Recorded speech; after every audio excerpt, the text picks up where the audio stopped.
Hi and welcome to the sewing tutorial for the Celine blouse. For this tutorial I will be making view E. Transfer all notches and markings to the wrong side of the fabric. Stay stitch the neckline and the armholes 8 mm from the edge. If you're using linen or another fabric prone to stretching, also stay stitch the sleeve pieces between the side seam and the front and back notches. Set your sewing machine to its longest stitch length. Sew a row of basting stitches along the raw edge between the gathering notches on the sleeve cap, the front and the back bodies, 6 mm from the edge. Sew a second row of basting stitches 6 mm away from the first. I will be making the Celine blouse using French seams. Start by pinning the front and back blouse pieces with wrong sides together, pinning at the shoulders and the side seams. Sew with 1 cm seam allowance. Carefully trim the seam allowance down to 3 mm.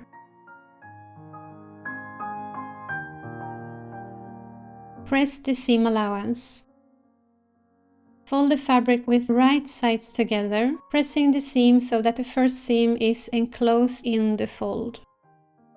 Pin and sew a second seam with a 5 mm seam allowance. Check your seam and restitch if needed. Press the seam toward the back. Place the sleeve ruffle and the sleeve hem right sides together. Pin and sew with 1.5 cm seam allowance.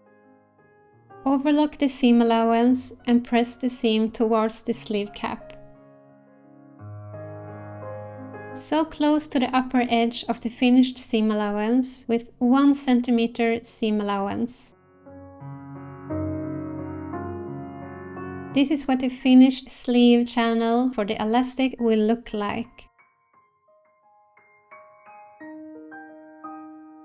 Refer to the measurements in the instructions to cut the elastic for the sleeve channel. Use a small safety pin to guide the elastic through the channel.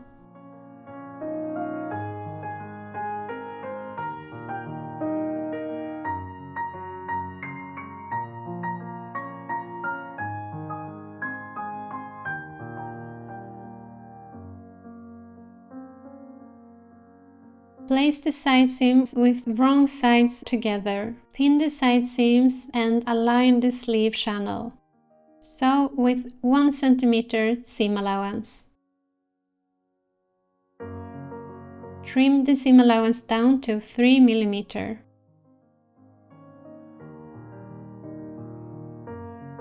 Press the seam allowance.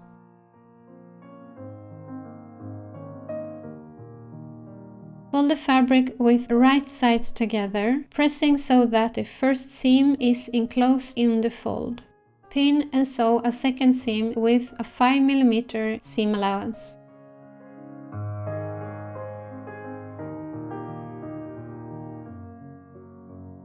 Press the seam allowance toward the back and evenly distribute the gathers in the sleeve channel.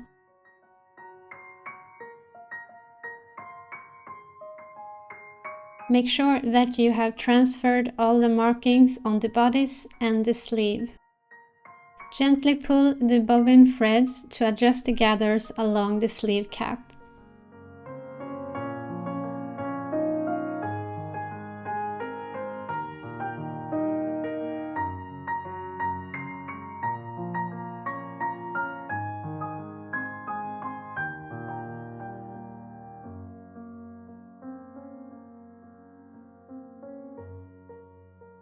Insert the sleeve into the armhole, right sides together, aligning the underarm seams.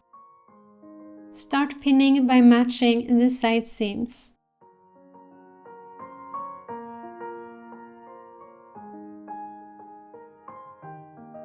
Then match the front and back sleeve notches.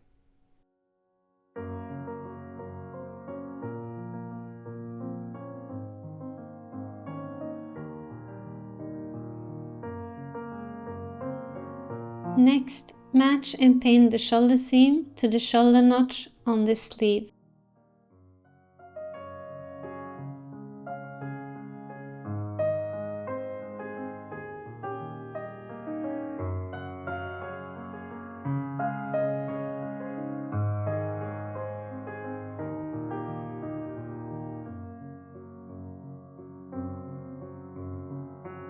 Once at the gathering area, adjust the remaining ease and pin in place.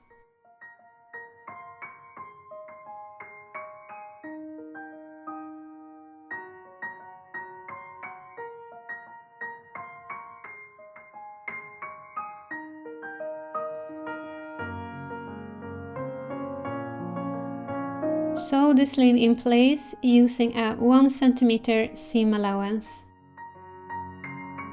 Overlock the edges and press towards the inside of the sleeve. Sew the neckline ruffle together using French seams. Finish the center front edges of the front ruffles by pressing the raw edge in by 5 mm, folding and pressing another 5 mm, and then edge stitching 2 mm from the folded edge. Hem the neckline ruffle by pressing the raw edge up by 5 mm, then folding and pressing another 5 mm. Edge stitch 2 mm from the folded edge and press. Your neckline ruffle is now finished. Sew 2 rows of basting stitches along the raw edge of the ruffle using a 6 mm seam allowance.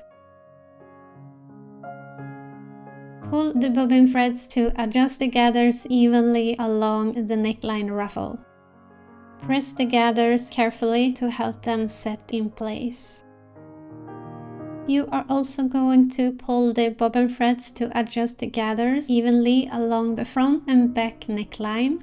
Refer to the measurements in the instructions. At this point, I also recommend that you try on the blouse and see if you like the amount of gathers. Press the gathers carefully to help them set in place. I also do this with the neckline ruffle.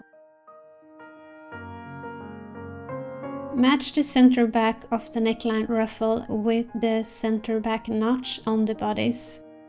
Place the wrong side of the ruffle against the right side of the bodice. Align and pin in place. Match the shoulders.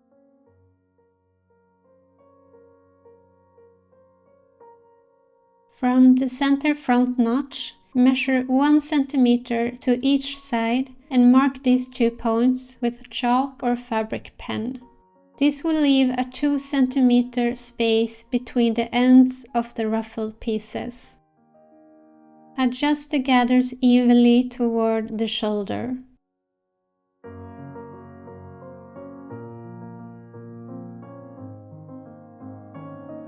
Pin the neckline ruffle in place.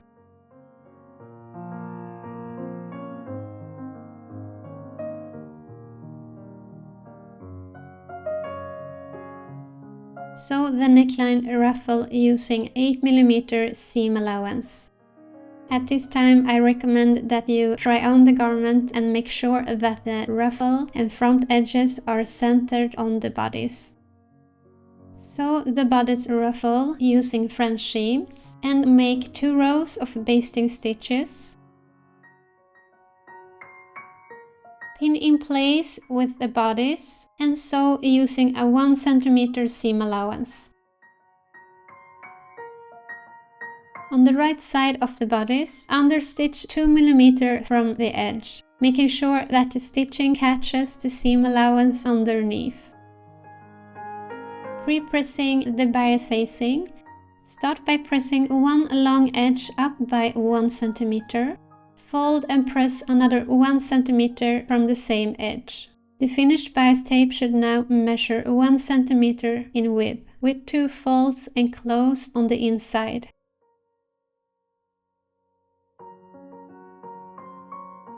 Unfold the bias facing and place it right sides together with the neckline, starting about 5 cm after the center back notch.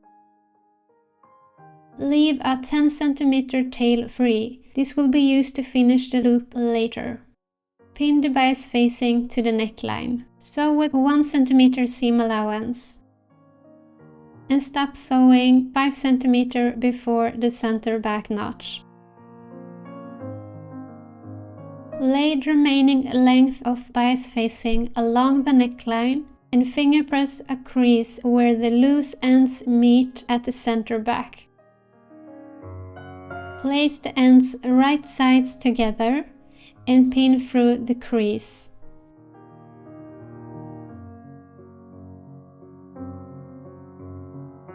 Sew along the crease of the bias facing.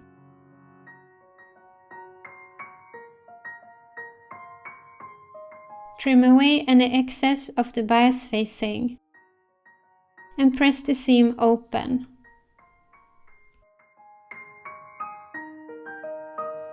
Pin and sew the remaining section of the bias facing. Grade the body's side of the seam allowance to 5 mm. Understitch the facing to the seam allowance by sewing 2 mm from the edge of the facing on the right side. Make sure that you catch the seam allowance underneath. Fold the pre-pressed bias facing over the seam allowance, then fold again to the wrong side. Pin the facing in place and edge stitch 2 mm from the folded edge. As you sew, use your hands to gently flatten and guide the fabric away from the seam to ensure that the gather sits flat. Check your seam and restitch if needed. This is what the finished bias facing will look like. Carefully press the neckline from the right side. The ruffle should lie flat against the garment. Remove any visible basting stitches.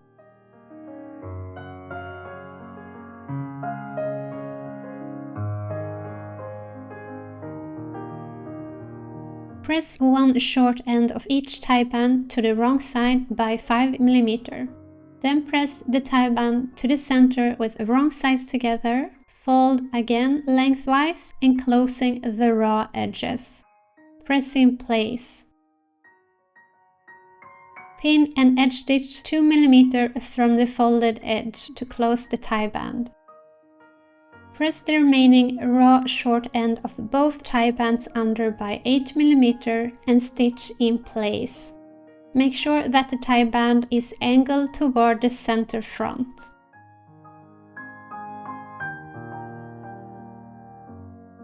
This is optional. To finish off, you can stitch down the neckline ruffle to the bodice to make sure that it stays in place. To help the ruffle lay flat against the neckline, secure it with a few small hand stitches at both sides of the center front, the shoulders, and the center back.